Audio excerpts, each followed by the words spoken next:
A clínica ela pode ser muito solitária, porque é você e um outro. Solitária no sentido profissional de trocar com pares, porque a troca com a pessoa que está ali, ela não é nem um pouco solitária, né?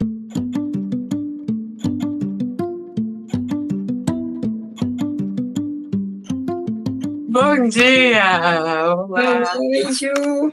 Bom dia! Estamos aqui para mais um episódio do Pod Psi Trajetórias Inspiradoras. Hoje a gente vai entrevistar a Beatriz Frade. Ela é psicóloga junguiana e arteterapeuta, psicóloga clínica. E a gente quer ouvir um pouco da trajetória dela. Ela também fez um intercâmbio na Suíça que a gente quer ouvir muito sobre. Bia, conta pra gente assim um pouco da sua trajetória. Começa contando como que você foi parar na psicologia. Tá, joia. Tudo bem, Ju? Bom dia a todo mundo aí que tá ouvindo. Acho que talvez como vários psis, a minha primeira experiência, meu primeiro contato foi sendo paciente. Então, na adolescência, eu fui atrás, por diversos motivos, de um atendimento psicoterapêutico e a experiência foi tão bacana e importante naquela época que ali ficou a sementinha do bom. Talvez isso seja algo legal para fazer como profissão. E aí a ideia foi se sedimentando no ensino médio. Então, ali aquelas matérias de sociologia, de filosofia, e de alguma forma eu sabia que eu queria mais a área da saúde, e foi um processo bem natural, assim, de escolher, não foi uma questão de ficar pensando muitas profissões, assim, eu encasquetei e coloquei na cabeça que ia ser psicologia e acabei me encontrando, assim, foi uma boa intuição nesse sentido. Então, resumidamente, foi assim que eu cheguei lá, na psicologia. Ai, que interessante. É muito marcante, né, o processo terapêutico na adolescência, assim, muitas vezes, né? Sim, sim. E daí você entrou na faculdade, como que foi até você chegar onde você está hoje como psicóloga clínica? Eu entrei na faculdade, né, lá na PUC, São Paulo. Foram 5 longos anos. No começo, a gente entra... Vou falar por mim, né? Não vou falar por todo mundo. Mas no começo, eu entrei imaginando que psicologia era psicanálise e Freud. E a primeira grande surpresa é que, na verdade, a psicologia tem uma infinidade de possibilidades de atuação, que não só a clínica, e de perspectivas teóricas, que não só a psicanálise, que não só o Freud. Então, essa foi o primeiro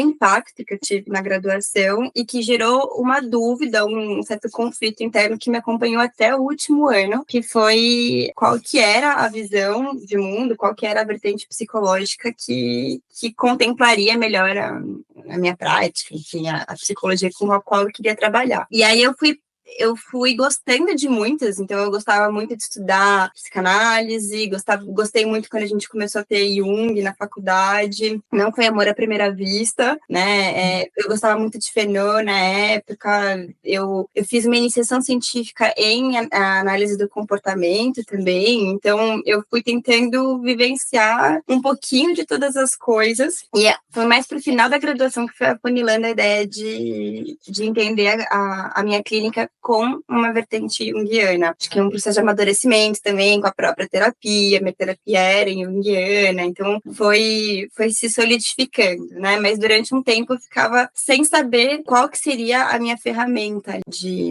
escolha para fazer a atuação profissional. Então, durante a graduação, a gente faz os estágios obrigatórios em vários lugares, em escola, em RH, em instituições de saúde, e por mais que amplie bastante, também me gerava a dúvida de querer trabalhar com tudo ao mesmo tempo.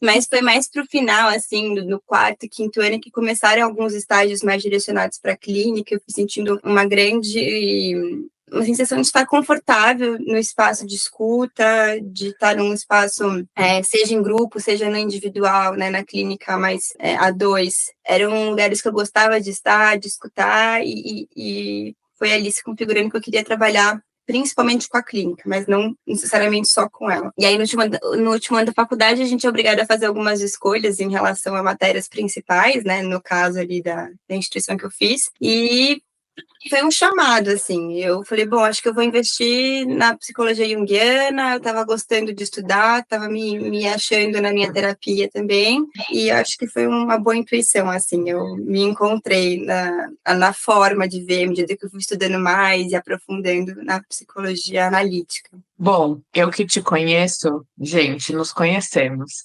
Sei que você gosta de estudar só um pouquinho, né? Pouco. Bia estudava pouco na graduação, lia pouco, nossa, quase que não estudou. Meu Deus, nunca vi alguém ler tanto. Eu acho que é uma característica legal e é importante, né? Na psicologia a gente tem, quanto mais se estuda e vai se alimentando não só de coisas da psicologia, mas do mundo, a gente vai se instrumentalizando para ouvir, estar ali com o outro, né? Acho que vai lapidando um olhar de mundo. E aí eu gostava muito também de pensar políticas públicas, então meu último ano foi um pouco pensar a clínica particular e pensar a clínica em instituições de saúde, né, nos territórios da cidade de São Paulo, então são coisas que um não anda sem o outro, né, a gente não pode deixar de ter uma clínica também que tenha uma opinião, que tenha uma posição ética, política, enfim, nesse sentido, porque a gente é profissional e é cidadão também, né, então acho que é importante. Para mim foi importante enquanto a construção da terapeuta que estava ali terminando o quinto ano. Bom, e aí depois de formada, eu tive um ano que foi 2019 e logo em seguida já veio a pandemia. Né, assim que eu terminei a faculdade, eu decidi que eu queria investir na clínica, então começa ali o processo de, né, continuar fazendo supervisão, agora não mais no âmbito da faculdade, mas você escolhe quem que você quer que supervisione, é importante nesse primeiro momento ter esse amparo para pensar os casos, legal se for em grupo, porque aí você, no começo da carreira, às vezes é difícil ter uma agenda cheia, então você vai conseguindo ter uma visão maior de casos, trocando com amigos que estão fazendo supervisão com você, né, com colegas, tá em grupo, eu acho muito importante, assim que se forma, porque pode ser muito solitário, principalmente na questão da clínica, é legal poder experienciar os encontros a partir do relato dos amigos, dos colegas, do próprio supervisor, da supervisora, então isso enriquece bastante. E aí eu investi na clínica, e o começo às vezes é um pouco mais lento, no sentido de que vão vir as indicações, enfim, e era tudo presencial. Logo em seguida, meses depois, né, um ano e pouquíssimo depois, começou a pandemia e a gente teve que se reinventar, ir para o online. Eu lembro muito de uma aula no final do quinto ano ali de ética, em que a gente conversava sobre, alguém tem pretensão de atender online? E eu acho que eram 3 pessoas na turma inteira que falavam, não, eu quero, acho que vai ser legal. Corta para um ano e meio depois, todo mundo era obrigado, e foi um negócio que veio para ficar, né? E que a gente foi descobrindo o que é fazer uma clínica, o que é sustentar estar com alguém, mesmo no virtual, assim, uma coisa muito, muito potente coletivamente, assim, para nossa profissão também. E aí fiquei ali um tempo entendendo o que era a pandemia também. Nesse primeiro momento, entendi que eu não ia emendar um estudo. Acho que para mim, cada um sentiu da sua forma, né, a vivência pandêmica, as possibilidades financeiras, como é que era a organização dentro de casa, às vezes para ter um espaço para estudar, enfim. E aí eu deixei ali um ano e meio, mais ou menos, de, bom, vou trabalhar e pensando qual seria o próximo passo. E aí, durante a graduação, eu gostava muito da área da educação também. Então, eu não gosto muito de escolher uma coisa só e fazer aqueles casamentos mega fechados. Então, eu sempre fui flertando com a área da educação, de instituições de saúde, e eu decidi que eu queria ter uma experiência de trabalhar em escola. E aí, no comecinho de 2020, eu tinha entrado numa escola como auxiliar de professora, né, para pensar se existiam outras possibilidades de trabalho depois. E aí veio a pandemia. Então, eu tinha esse outro trabalho, tinha a clínica, e eu fui manejando um pouco o que dava para fazer antes de pensar em continuar os estudos naquele momento, né, juntar dinheiro, enfim. Uma dúvida, até esse outro trabalho na escola te permitia sustentar a clínica por um tempo, seja Sim, aluguel de espaço, supervisão. com certeza, ajudava muito, porque no começo a clínica, ela é realmente mais um investimento do que você conseguir guardar dinheiro. É claro que eu não estou falando de uma coisa que é uma regra, né? Todo mundo vai ter essa mesma experiência. Mas se você não tem um dinheiro guardado, né, pode ser legal, assim, procurar alguma outra coisa que você também goste ou que esteja dentro das suas possibilidades de de manejo da sua rotina. Então, me ajudava, né? Uma ajuda de custo aí que eu conseguia fazer a supervisão, fazer a minha terapia, o aluguel da sala. Nesse começo de carreira é muito comum a gente fazer aluguel de sala por período ou por horário, né? Então, você não precisa alugar um espaço só seu mês todos todo. os dias da semana, o dia inteiro, né? Às vezes tem lá uma agenda com 5 pacientes na semana, ou você condensa todos no mesmo dia, aluga aquele período, ou você aluga às 3 da tarde daquela terça-feira, né? E fica mais viável num começo de carreira. Ajuda bastante, né? Então, sim, eu trabalho na escola de judô e era muito interessante, porque eu estava ali trabalhando com crianças pequenas, então pensar o desenvolvimento, né? Pensar que a educação é tão importante para nossa formação de mundo, de pessoa, de cidadão, as conversas com as famílias. Então, eu nunca achei que isso me distanciou. Acho que isso enriquecia muito, inclusive, para pensar a história clínica das pessoas, né? Quando me contava da infância, eu estava muito próxima de várias infâncias, né? Então, isso foi bacana nesse sentido. E aí, eu também tinha encontrado perto da minha casa um espaço muito agradável, com pessoas muito legais, assim, eu dei uma sorte imensa de ter pessoas boas também no meu caminho, que aí rolavam as indicações, então foi um começo, claro, que você não sai esbanjando o paciente, mas sou bastante grata, assim, a forma como as coisas foram se encaminhando. Ei, você aí, tá gostando da entrevista? Não deixa de se inscrever no nosso canal, se inscreve no Spotify também, siga a gente lá nas redes sociais, @gudpsi, tá bom? Para você acompanhar tudo bem de pertinho. A gente tem boas novidades vindo por aí. E E você aí, lembra, só de curiosidade, você lembra como você achou esse espaço? lembro, ele já existia, né, aqui no bairro onde eu moro, e até uns anos anteriores eu tinha pensado em procurar terapia, ali foi uma possibilidade, mas é engraçado que eles têm que ser, né, não fui enquanto paciente, porque logo depois eu estava ali procurando aquele espaço como um lugar de trabalho. E eu lembro que a minha mãe falou, né, eu estava no final do 5º ano, ela falou assim, ué, liga, né, pergunta, bate na porta, vê se tem espaço para alugar sala, né, tenta. E aí teve um dia que eu passei lá, peguei o telefone, liguei, deixei o recado na caixa postal, e eu lembro assim do friozinho na barriga, eu tava entrando numa aula de Jung no último ano, quando eu vi a mensagem, porque eu deixei meu telefone, né, e a dona da clínica, ela tinha me respondido, ela, eu vi seu recado, vamos bater um papo, né, quero te conhecer, e aí você fala, caramba, é real, né, pode ser que eu trabalhe ali, que eu atenda ali, né, foi se sedimentando, isso foi bem no finalzinho do 5º ano, então dá um... Legal. Bem no finalzinho você já estava programando mesmo, já até fazendo ações, tomando ações para clinicar no ano Isso, seguinte. eu acho que isso foi em novembro, e aí a primeira conversa que eu tive com ela foi em dezembro, até porque a gente tem que ter uma ideia de que não dá para atender sem ter um CRP ativo, né? Então eu não poderia fazer nenhum tipo de trabalho, de atendimento sem isso. Tanto que a primeira conversa foi assim que eu te colar grau, pegar ali o atestado do diploma, porque o diploma não fica pronto necessariamente na hora, você pega ali um papel avisando que você colou grau, aí você vai no CRP, faz os procedimentos de entrada, faz o pagamento inicial, você tem o seu CRP ativo, aí você pode começar a clinicar, atender, e no caso, né, como a clínica que eu estava também era super responsável, ela esperou eu fazer todo esse processo, porque o contratinho que a gente fez já tinha todos esses dados, enfim. Então, o primeiro atendimento que eu fiz mesmo, eu lembro que eu colei grau no final de janeiro, eu já tinha em vistas que eu queria trabalhar ali, ela sabia desse trâmite todo, porque ela também era psicóloga. Aí, em fevereiro, eu tirei o CRP, no final de fevereiro, que foi quando eu comecei, assim, a alugar a sala por horário, por hora a sala, e começar a atender dele. Então tem que ter esse tempinho aí do tirar o CRP também, né? Mas tem gente que primeiro tira o CRP, depois encontra o lugar para atender, sem esquecer que hoje em dia muita gente começa agora e já quer ficar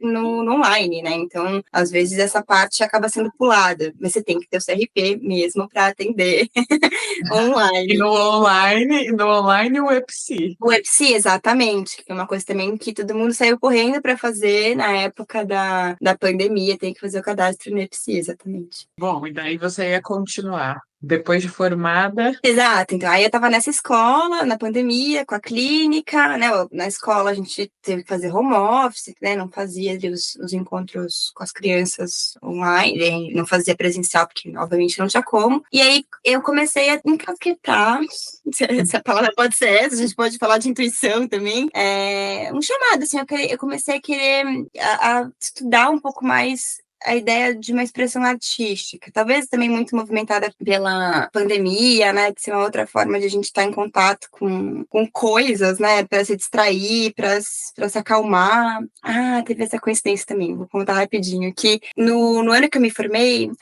meus padrinhos me deram de presente de Natal um livro que é o Imagens do Inconsciente, da Nise da Silveira. E eles não sabiam que eu tinha escolhido estudar psicologia analítica naquele último ano e que eu ia querer tomar essa decisão de continuar estudando e atendendo pela psicologia analítica. E a Nise, ela é uma psiquiatra brasileira, né, já é falecida, mas ela foi muito revolucionária no cuidado humanizado com, né, os pacientes psiquiátricos, e muito do trabalho dela foi em conversa com a psicologia analítica. Ela trocou cartas com Jung, ela conheceu ele pessoalmente, enfim. A gente precisa falar mais dela na graduação, assim, foi muito pouco o quanto Nise da Silveira foi falada na graduação. Mas, enfim, eu ganhei esse livro e eu achei super bacana, assim, de caramba, que legal, quase uma reafirmação, né? De, ó, o caminho é esse. E aí, só que eu não comecei a ler o livro de imediato. E quando eu comecei a ler o livro, no começo do ano seguinte, eu tava lá lendo o prefácio e contou que, agora eu não vou lembrar exatamente a data, mas era assim, não foi no começo do ano seguinte, foi no final do ano seguinte. Eu comecei a ler o livro e tava escrito assim,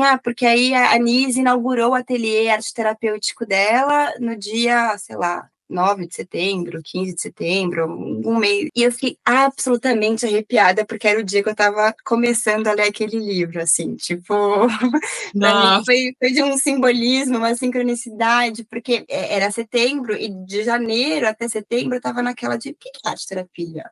O que isso faz, né? E aí depois eu comecei a ler o livro, e no mesmo dia, pra mim aquilo foi meu corpo reagiu àquela coincidência. E aí eu comecei a ler o livro, nossa, a Nise pra mim é uma grandíssima inspiração, como mulher, como profissional, enfim, como ser humano. E aí eu fui, não, agora eu quero fazer arte terapia, vai ser arte terapia, mas não vai ser no online, então eu não vou fazer agora 2020, tô confusa com dinheiro, com pandemia. E aí no final de 2020, começo de 2021, eu comecei a falar, não, mas eu acho que tá na hora de eu voltar a estudar, vou fazer arte terapia. E aí, no começo de 2021, eu participei do processo seletivo do SETS, Sapiente, e para fazer a arte terapia. E lá eles têm duas modalidades. Ou você faz semanal e termina em 2 anos, ou você faz mensal e termina em 2 anos e meio, né? O curso. E é um curso que você tem aulas teóricas, vivências práticas e estágio. Então, tanto que você tem que fazer, acho que mais de 100 horas de estágio, supervisão, para poder ter o título de arte terapeuta. E aí foi um grande encontro, assim, eu amei fazer o curso de arte terapia, eu amei as vivências que eu tive ali, foi um período de muito desenvolvimento pessoal, inclusive, eu acho que muito movimentado pela minha entrega no curso, porque, convenhamos, né, eu falo que a gente lapida a nossa profissão com a nossa própria vida, né, para ser terapeuta, psicólogo, arte terapeuta. Então, se você não está implicado, não está olhando para si, pensando, prestando atenção em como você se sente, que fase da vida que você está, enfim, ninguém tem que ser pleno, não existe isso, mas a gente tem que estar, né, com vontade de se olhar e de se conhecer. Então, eu me entreguei muito, assim, eu gostei muito da experiência de fazer as vivências arteterapêuticas. Depois, no meu estágio, eu gostei muito de pensar as propostas, de vivenciar, de ver o desenvolvimento da pessoa com quem eu trabalhava a partir da arte-terapia. E o Jung tem uma vivência, né, de se permitir se expressar a partir de recursos artísticos. Ele pintava, ele desenhava, ele esculpia, ele trabalhava com sonhos, né? Ele tem o Livro Vermelho, que é um grande livro icônico dele, são os desenhos que ele fez durante uma fase da vida, né, e a técnica da imaginação ativa ele desenvolveu nessa época. Então, conversa muito. Lá no SEDS, tinha a perspectiva tanto junguiana quanto gestalt da gestalterapia também, e eu acho que são maneiras legais, elas não são a mesma teoria, é importante a gente ter isso em mente, mas existem ferramentas muito legais também que dão para conversar. Então, eu gostei de ter feito um curso que conversava com a vertente teórica que eu tinha escolhido, mas que me ampliava e trazia outras perspectivas, porque conhecimento é sempre muito válido. E aí eu fiz os 2 anos e meio de arte terapia, fiz o estágio, fiz a supervisão e concluí essa fase, né, essa pós-graduação. Aí você tem que também se inscrever na ATESP, que também é um órgão que regulamenta. A arte-terapia ainda não é reconhecida como profissão, mas nós estamos no caminho, né, no trâmite legal, isso já está circulando nos congressos e nos senados, então falta pouco. A musicoterapia já conseguiu ser regulamentada como profissão e agora a gente está esperando muito que em breve a arte-terapia também seja regulamentada dessa forma. E, Bia, uma dúvida: são só psicólogas que podem fazer esse curso? Não, na minha turma tinham pedagogas, tinham pessoas da administração, tinham assistentes sociais. Não tem ali tem pessoas que são da medicina, não tem uma restrição, né, para você poder ser arte terapeuta. Tem que ter uma graduação, né, ele é um curso de pós-graduação, então eu lembro que lá no processo seletivo era importante dar o diploma da graduação que você tivesse, mas não precisa ser só psicólogo, de forma nenhuma. E você, então, é isso, você é psicóloga clínica e arte terapeuta, são duas coisas juntas. Por enquanto, vamos ver o que mais. O que vai surgindo depois. Então, e aí você tem, você se inscreve ali na TESP, né, depois que você termina tudo, porque aí a instituição te dá um certificado de que você terminou, que você fez, você cumpriu todos os pré-requisitos e se filia a UBAT, que é a Associação Brasileira da Arte Terapia, e a TESP é de São Paulo, né? E lá no Rio de Janeiro vai ter a dela. Então, ainda que não seja oficialmente uma profissão, é um segmento muito organizado, então, que em nível nacional e em nível regional também. E falta pouco. Eu tenho esperança ainda de que, sei lá, entre esse ano e o próximo a gente já consegue regulamentar como profissão mesmo. E aí pode até ser que existam cursos de graduação depois disso, né? Aí a gente vê como que se... Mas eu não tenho capacidade para explicar como que anda o processo. Eu sei que, por exemplo, na musicoterapia, hoje em dia já tem alguns lugares que fazem graduação de musicoterapia, né? Depois desse processo. Nossa, que interessante. Não tinha ideia. Eu só fui descobrir depois também fazendo, estando lá no meio, conversando com as professoras, enfim. Foi muito legal, assim, porque foi uma experiência muito grupal. Eu acho que compôs legal com a minha vivência, porque a clínica, antes que você faça trabalhos em grupo, né, a clínica ela pode ser muito solitária, porque é você e um outro. Solitária no sentido profissional de trocar com pares, porque a troca com a pessoa que está ali, ela não é nem um pouco solitária, né? Você está muito com o outro, você está muito entregue, né? Muito presente, muito respeitoso àquilo que a pessoa traz, comunica, fala, mas no sentido de às vezes ter uma outra perspectiva. Se você não está em supervisão, né? E supervisão ainda é um momento recortado da semana que você leva. E na arte-terapia a gente fazia bastante coisa grupal. Então, eu acho que essas experiências de manejo de grupo, de entender as diferentes ressonâncias que uma mesma vivência tinha para as pessoas, compôs uma sensibilidade de olhar que ajudou depois na clínica, quando eu ia para 1-a-1, sabe? Assim, você vai pegando um pouquinho de cada experiência que você tem e vai compondo a sua pele, né? Terapeuta, sua persona, terapeuta, enfim. Bom, e aí desculpa. Durante tudo isso, imagina, durante tudo isso você tinha um certo sonho, um certo desejo. Exato. Na verdade, o sonho era só na graduação. Eu queria muito ter a experiência de fazer um intercâmbio, assim, porque enquanto eu estava na escola, ou mesmo na graduação, não foi uma possibilidade financeira. E na faculdade, principalmente quando a gente tem uma ampliação, né, da bolha da escola e das pessoas, eu convivi com bastante pessoas que fizeram viagens para estudar fora, que ficaram alguns meses, que fizeram vários tipos de intercâmbio, de línguas, da própria psicologia. Então eu tinha essa vontade de viver isso também. Eu também queria um dia viajar. A ideia de viajar para estudar parecia a melhor de dois mundos, porque é uma coisa que eu gosto, com uma coisa que eu queria muito fazer. Só que era um sonho meio difuso ainda, não sabia muito para onde ou como. E aí, no último ano da graduação, teve uma aula de uma professora que ela trouxe como convidada, era uma aula de Jung, né? E ela trouxe como convidados alguns alunos que tinham feito um intercâmbio para estudar no Instituto Jung de Zurique. E foi ali que eu descobri que existia esse tal desse Instituto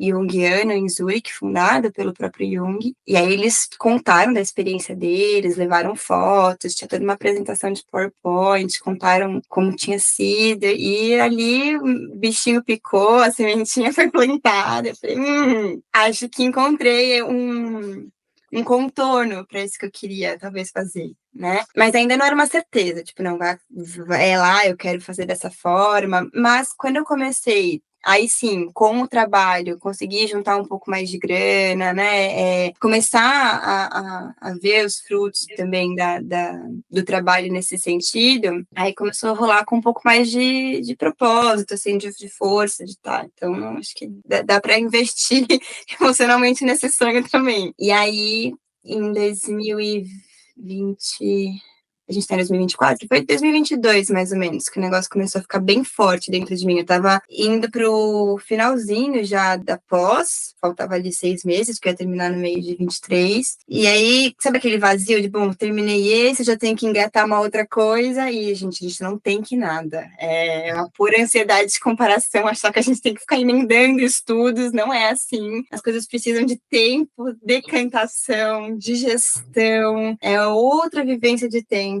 Não vamos cair nessa de que porque o fulano já emendou o mestrado e já, né, fez o doutorado, principalmente nesse lugar que a gente trabalha muito com o nosso corpo, com a nossa sensibilidade, com a nossa subjetividade, a gente precisa decantar as experiências, né? E aí eu estou falando isso, porém eu estava naquela pilha, porque nós somos humanos.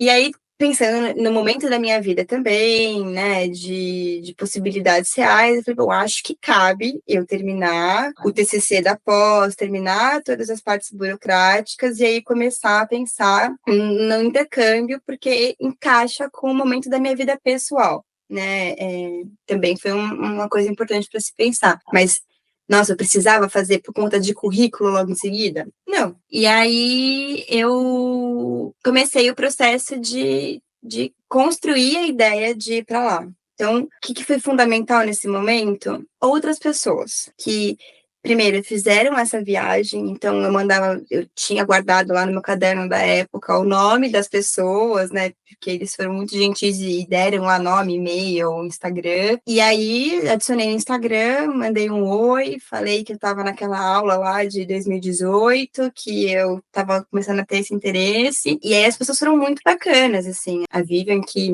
estava nessa aula, que apresentou, ela marcou uma conversa comigo, e aí eu lembro que ela foi muito gentil, muito bacana, falou dela, me ouviu, deu ali alguns passos de como que ela tinha feito na época, já tinha se passado alguns anos, né, nesse sentido. E aí eu fui conversando com... Aí é aquela coisa do caminho vai se fazendo ao caminhar. Ela conhecia uma outra pessoa que estava indo para lá em poucos meses. Aí eu conversei com essa pessoa e ela tava com tudo muito mais fresquinho, de olha, entra aqui no site, faz dessa forma. Essa segunda menina me deu um e-mail de uma pessoa lá do instituto que trabalha na parte da secretaria, então mandei e-mail, assim, oi, tô a fim de fazer o curso, sou aqui do Brasil, queria conhecer um pouco mais, e foi super bem respondida, super bem recebida nesse sentido. Na época eu estava fazendo supervisão, comentei com a minha supervisora, ela lembrou de uma pessoa que tinha feito também, tinha lá uma experiência, enfim, o negócio vai acontecendo. Você vai começando. A rede vai te ajudando. Eu falei, eu quero um negócio, o caminho vai aparecendo, assim. E o legal foi ter feito perguntas, pedido ideias para as pessoas, pedindo orientação para as pessoas. Então, eu conversei com a Vivian, que foi, eu conversei com a Mariana, que foi, eu conversei com o Carlos, que morava lá, e ia perguntando, ia anotando, enfim. também, né, no meu caso, ajudou ter apoio familiar e dos amigos também, do tipo, não, Bia, vai dar certo, mas meu Deus, não sei se eu consigo, não, vamos tentar, vai dar muito legal. E porque as inseguranças vêm, né? Em algum momento a gente fica preocupado, mas eu queria muito ir, eu achava que ia dar certo e deu, assim. E aí foi isso, eu comecei trocando alguns e-mails com a secretaria do curso lá, entrei no site, peguei todas as informações e fui desenhando possibilidades, fui entendendo quais eram os tipos de curso, porque lá tem a formação, assim como na psicanálise, existe a formação, que você faz 4 anos, né, mesmo que você seja psicólogo, na psicologia analítica também existe a formação enquanto analista junguiano, a SPPA faz esse curso, o IGEP, enfim, e lá também. Então, lá também existia essa chance de ficar 4 anos, 8 semestres, mas não era a minha perspectiva e não era minhas condições financeiras da época. E aí, lá também tem um curso de extensão, de especialidade em psicologia analítica. E aí foi esse que eu me inscrevi para fazer. Então, eu conversei com uma profissional de lá, ela me recebeu numa conversa, ela sanou minhas dúvidas, aí tem análise de currículo, tem carta de intenção também que você faz, você tem que comprovar algumas horas de terapia, de supervisão. É um processo grande.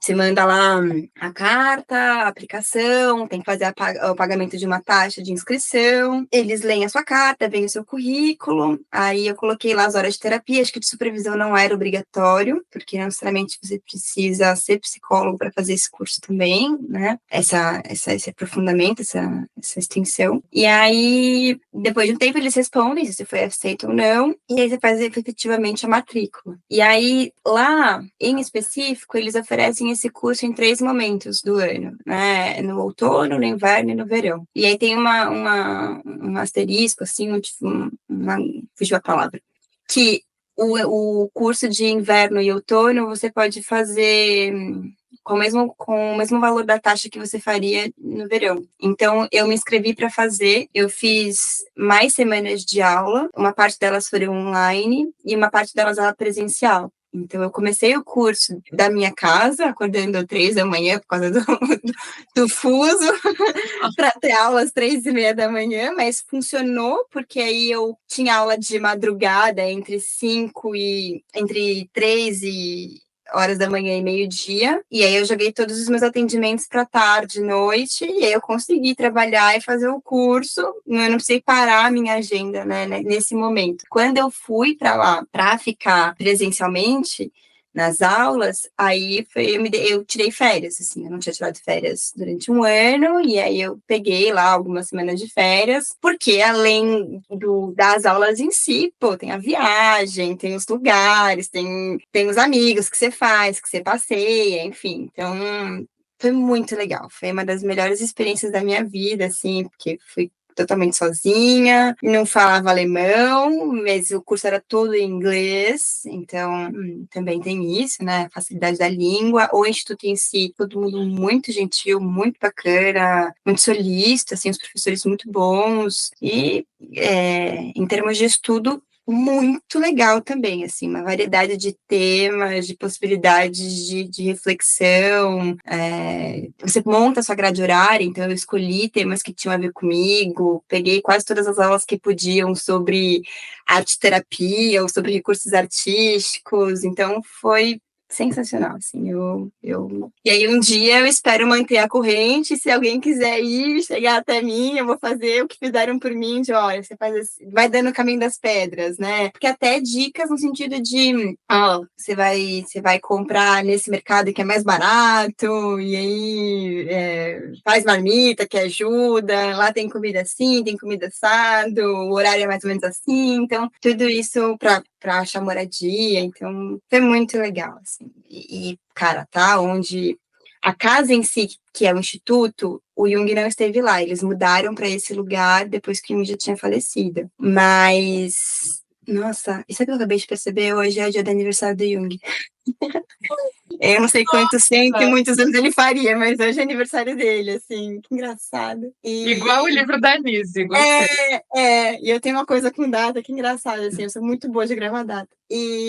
Mas ali você respira, assim, a vivência junguiana, a galera gosta daquilo, se ressoa com essa forma, é mágico tá ali, as sincronicidades que acontecem, mas tá num lugar, porque era a cidadezinha, era a cidade dele ali, né, ele não pisou naquela casa, mas se sente ele não sei, sabe quando você. Apresente. Sentido esotérico, místico, nada Aham, disso, né? Porque o Jung não aham. tem essa fama, mas não sei, eu era a minha sensibilidade de estar ali muito animada, mas eu me sentia muito bem ali. Visitei a casa dele, porque é bem pertinho do instituto, aí você pode visitar, que a casa dele é um museu hoje em dia, e aí eu comprei o ingresso aqui no Brasil, já para não ter erro de chegar lá e não ter ingresso. E aí você entra na casa dele, você entra no escritório que ele estudava, na biblioteca dele, no lugar que ele atendia os pacientes, o lugar que ele escreveu o livro vermelho. Ali realmente assim foi emocionante, assim, foi muito muito bacana. Eu acho que é uma experiência profissional e uma experiência de vida muito boas, assim. Eu voltei muito tocada pela minha experiência e muito nutrida, assim. Eu percebi que isso nutriu muito a minha clínica, porque coisas que eu estudei lá, que eu vi lá, que eu li lá, me instrumentalizaram para a escuta, para o olhar, para estar ali. A gente fazia trabalhos em grupos também, então foi muito bacana. Nossa, que incrível ouvir tudo isso. E acho até quando a gente brinca, né, de presença, fico pensando que não é essa presença, né, espiritual, mas uma presença, assim, a força que o Jung teve ali no mundo, mas especialmente ali, altera, literalmente transforma as pessoas, o modo de vida, sabe, a organização da comunidade, né, daquela pequena comunidade gira em torno dele, das proposições dele. Então, é uma presença na prática mesmo, assim, né? De que está transformando aquela comunidadezinha até hoje, assim, né? É, É, é muito interessante. eu lembro que, assim, ele é uma cidadezinha perto de Zurique, não é em Zurique em si, sei lá, uns 20 quilômetros de Zurique, e as pessoas sabem, né, conhecem, tem gente que não também, acho que como em qualquer lugar. E eu lembro que teve um dia que eu saí da aula e eu tava falando, não quero ir pra casa, eu quero explorar. Porque é isso também, a cidade meu, Suíça, então lá você pode andar tranquila, que, nossa, e sair andando, e sair explorando. Aí foi um dia que eu saí mais cedo da aula, eu não queria ir direto para casa. Aí eu fui andando, aí tinha ali uma tabacaria muito charmosinha, assim, daquelas de livro, sabe? Assim, com um jeitinho meio antigo e tal. Aí eu entrei e eu tava com uma bolsinha que a gente ganhou no primeiro dia com o nome do instituto e tal. E aí eu sempre entrava num lugar e aí a única coisa que eu aprendi a falar em alemão, além de ajuda, água, banheiro, socorro.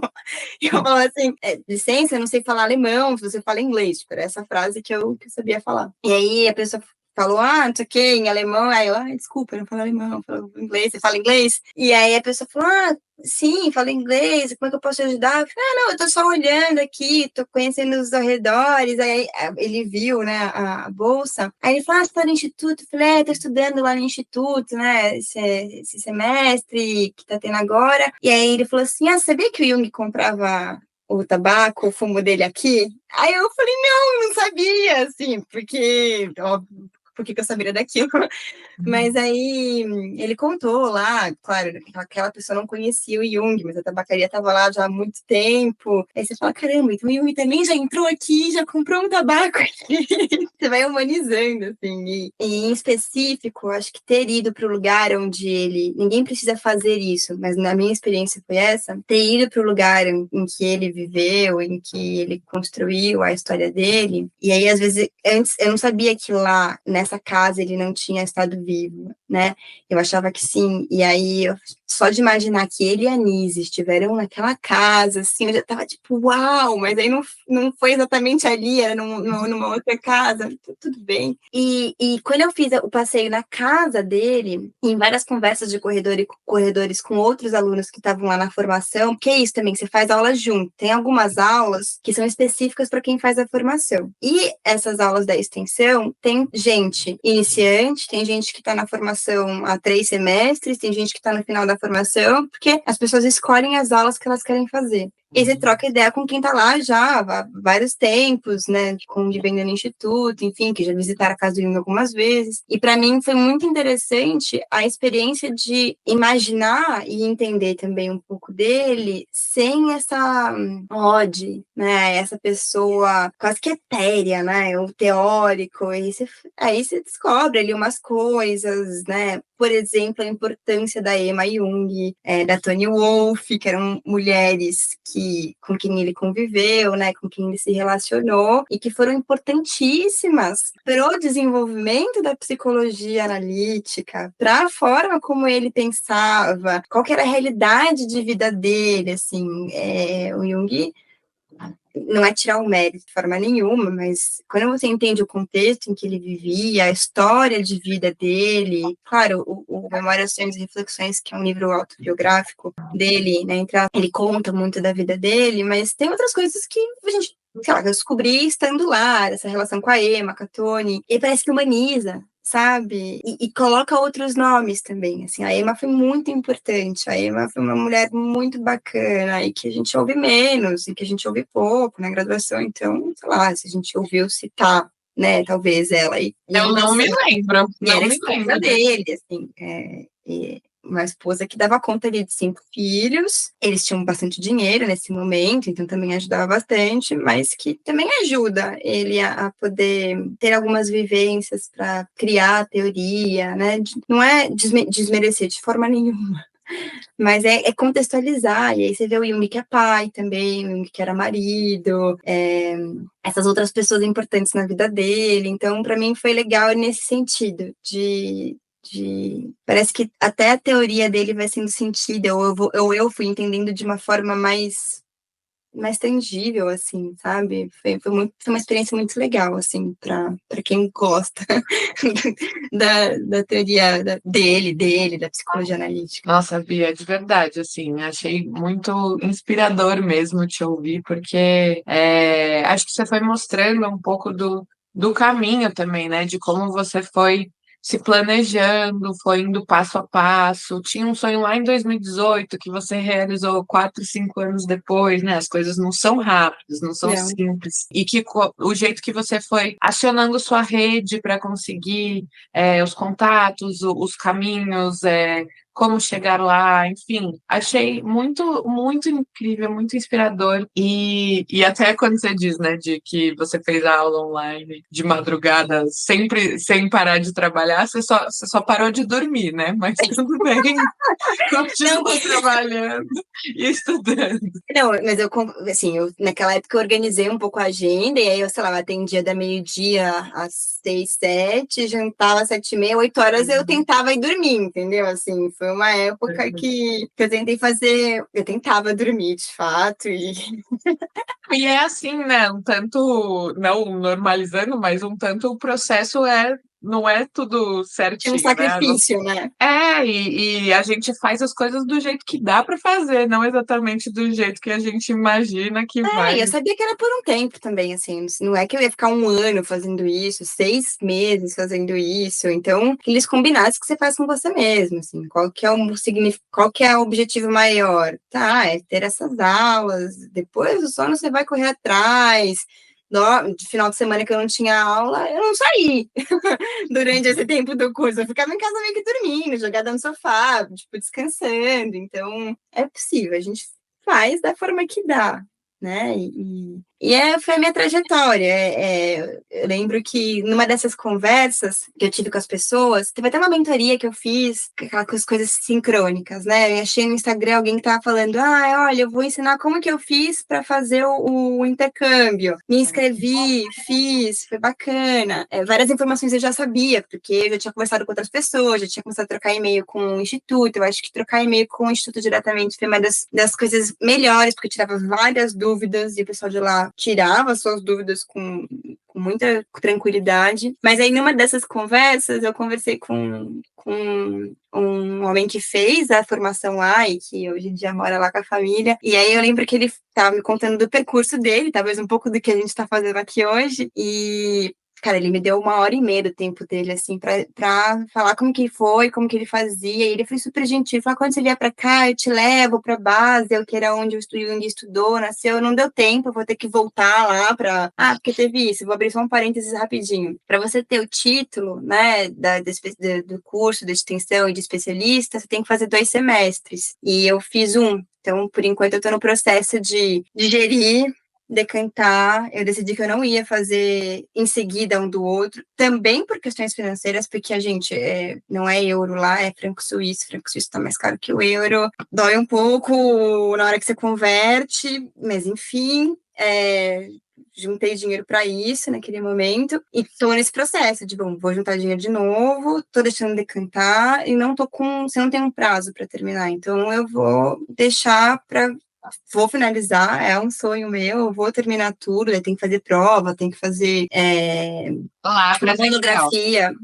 Hoje em dia eles também deixam fazer online, né? Assim, você tem que fazer mais um semestre de aula, são 2 semestres de aula, aí tem uma monografia, tem provas que são orais com os professores, e aí tem gente que marca as provas estando lá, tem gente que marca as provas online. Então, depois da pandemia, mudou-se tudo, né? Inclusive algumas coisas lá. E aí eu tô nesse processo de decantar para voltar em algum tempo, né? Que eu não sei quando vai ser, mas vai acontecer. E aí, porque você tem que voltar e continuar trabalhando e juntar dinheiro, e a vida vai continuando. E nessa conversa que eu tive com ele contou do percurso dele, ele nem era psicólogo, enfim, teve uma mudança de vida, e aí ele falou uma frase que eu anotei no meu caderno, assim, e ela tá me voltando agora, que eu acho que até serve pra espraiar por aí, que é: eu tô pra todo sempre hoje. Então, assim, esse foi o meu percurso, mas eu também não sei o que vai vir, né? Se em algum momento vai ser o trabalho em instituição que vai me chamar mais, se eu vou querer começar a estudar um pouco mais outras vertentes teóricas, como eu gostei da Gestalt, e não é fazer salada mista de teorias, mas ir consumindo formas de ver o mundo. Se vai vir um mestrado um dia, não sei, mas aí na hora que me bate, né, tipo, tá, e aí, que mais? Aí eu tô para todo sempre hoje, né? Hoje eu tenho tudo isso que eu já fiz e talvez as pessoas, né, os jovens que também estão começando, o hoje ele é importante e a gente pode fazer sempre novas escolhas, né? Eu tô para todo sempre hoje. Amanhã eu posso escolher diferente, aperfeiçoar, lapidar esse caminho, enfim, para tirar um pouco essa pressão de que a gente precisa ter tudo resolvido no dia 1, recém-formado, e já perspectar a vida inteira. Não é assim que funciona, né? Vão vir algumas cambalhotas no meio do caminho e algumas outras surpresas boas também. Bia, que jeito brilhante de encerrar a nossa conversa. Tô para todo sempre hoje. Tô aqui com um sorriso no rosto, porque é isso, assim, acho que isso tira um peso também, né, da gente, das nossas angústias, do nosso, enfim, todas as pressões e questões e dúvidas que temos. Acho que é mais leve, fica mais leve, assim, e achei um jeito lindo de encerrar. Eu te agradeço demais pela conversa, foi muito gostosa, muito interessante ouvir todo o seu percurso. E a gente vai deixar o seu contato depois, para quem quiser te procurar. Pode procurar para conversar, para trocar ideia, para conhecer o trabalho, enfim. E eu que te agradeço muito também, né? Por de alguma forma querer ouvir o meu caminho, achar que ele tem valor, porque possa ajudar outras pessoas, e principalmente também parabéns pela ideia, porque quando eu falei é legal, para mim o que mais me ajudou foi ter conseguido acionar outras pessoas. A proposta de vocês de serem essas outras pessoas né, de uma maneira Pra juntar as pessoas. estruturada, né? Eu acho que é especial demais. É um projeto realmente que tem tudo para ser importantíssimo no caminho de muitas pessoas, porque é em rede, né, que a gente vai dando conta de ser um também, né? Então, que bom que vocês estão nesse caminho de juntar pessoas e de contar histórias. E, meu, muito obrigada por ter me chamado. Prazerzaço. Espero que tenha ajudado. Ajudou muito. Obrigada a você pela participação. E é isso, gente. Um beijo. Um beijo.